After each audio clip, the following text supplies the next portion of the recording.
Are we saved at the point of faith? Many times when we are trying to interact with our friends and neighbors of those who are of the Church of Christ perspective, they will say, "Yes, we are saved by faith, but we are not saved at the point of faith." And they will usually reply back that you cannot produce a verse that says the point of faith.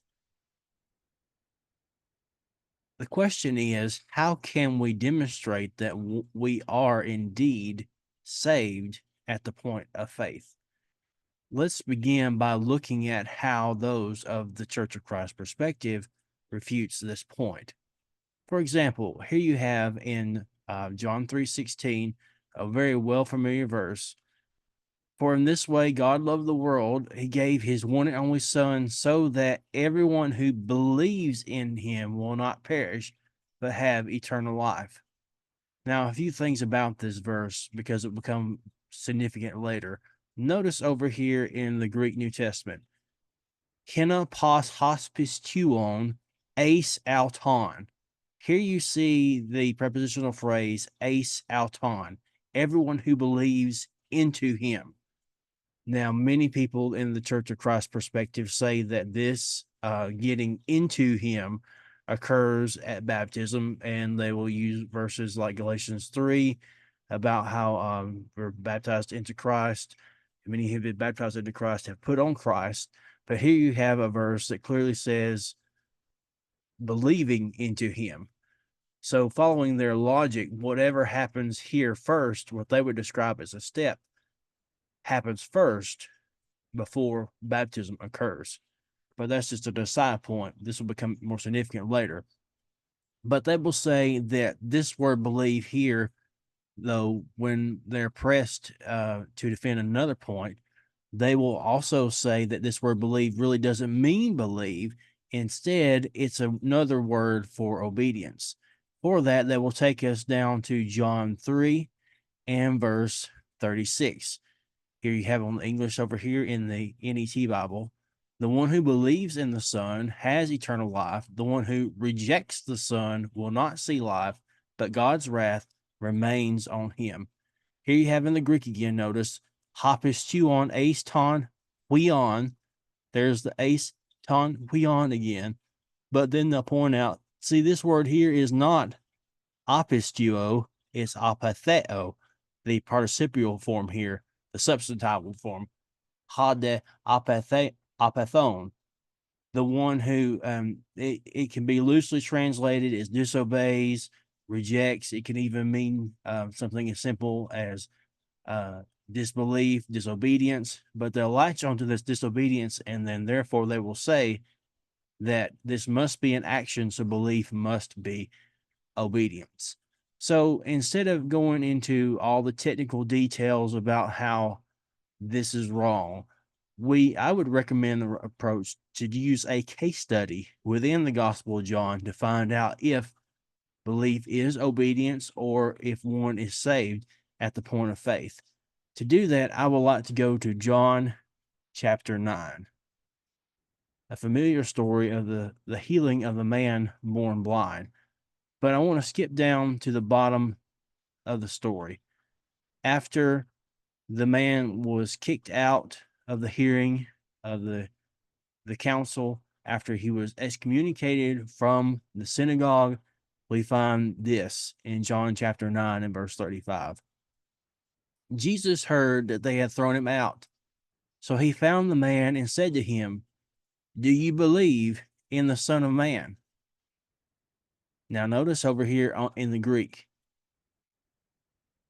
su pistou eis ton huion tu anthropu. Here you have it again, pistuo eis, the prepositional phrase, just like we saw in John 3:16 and the end of John 3 that we looked at a little bit ago. The man replied, "And who is he, sir, that I may believe in him?"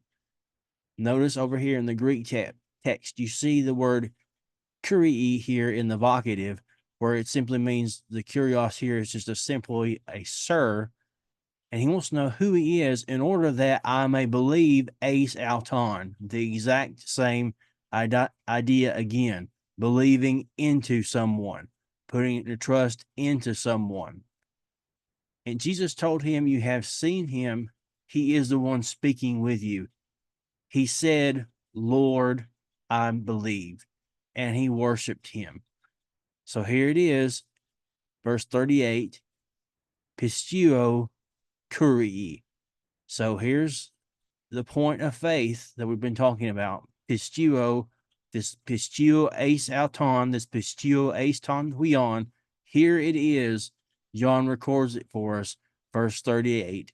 And he addresses him as his lofty title this time, using the same vocative, curii.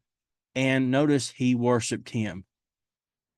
So John points out that that faith is an action of the heart. It's not simply a mental assent. It is entrusting oneself into someone else.